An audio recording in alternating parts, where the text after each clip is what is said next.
Assalamualaikum warahmatullahi wabarakatuh. Perkenalkan, nama saya Muhammad Edward dengan NPM B1A023124.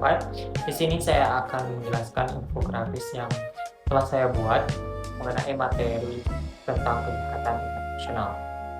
Pertama, apa itu kejahatan internasional? Kejahatan internasional adalah pelanggaran berat terhadap hukum internasional yang mengancam perdamaian dunia dan nilai kemanusiaan. Karena dampaknya luas dan melintasi negara. Pelaku dari kejahatan internasional bisa diadili di pengadilan internasional seperti International Criminal Court. Artinya, ini bukan hanya sekadar kejahatan biasa, tetapi kejahatan terhadap umat manusia. Selanjutnya saya akan menjelaskan mengenai karakteristik atau ciri-ciri dari kejahatan internasional. Ada beberapa ciri utama mengenai kejahatan internasional. Yang pertama yaitu bersifat lintas negara dan berdampak global. Yang kedua, kejahatan internasional mengancam perdamaian dan keamanan dunia. Dan yang ketiga, kejahatan internasional diatur dalam hukum internasional. Keempat, kejahatan internasional tidak mengenal daluarsa, artinya bisa dituntut kapan saja. Dan yang terakhir, pelakunya bisa diadili secara internasional.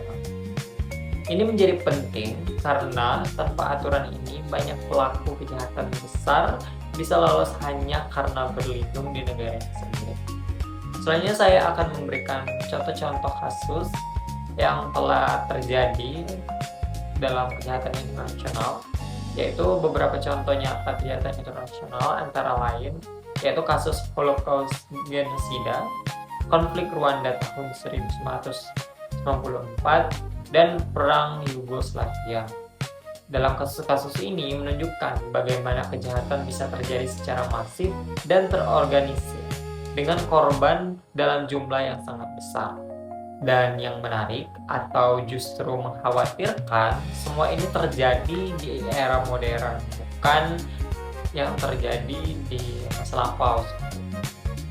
Selanjutnya saya akan membahas mengenai jenis-jenis dari kejahatan internasional. Ada beberapa jenis utama kejahatan internasional, yakni yang pertama yaitu genosida. Apa itu genosida? Yaitu upaya memusnahkan kelompok tertentu baik secara ras, agama, etnis secara sistematis. Selanjutnya kejahatan terhadap kemanusiaan seperti pembunuhan massal, penyiksaan, atau perbudakan. Dan yang ketiga, kejahatan perang, yaitu pelanggaran dalam konflik bersenjata seperti menyerang warga sipil. Yang keempat, yaitu kejahatan agresi, yaitu penggunaan kekuatan militer secara ilegal oleh suatu negara. Yang kelima, pelanggaran HAM berat, yaitu tindakan ekstrim yang melanggar hak asasi manusia. Yang sering disalahpahami, tidak semua pelanggaran hak asasi manusia otomatis jadi kejahatan internasional. Harus memenuhi unsur serius dan sistematis.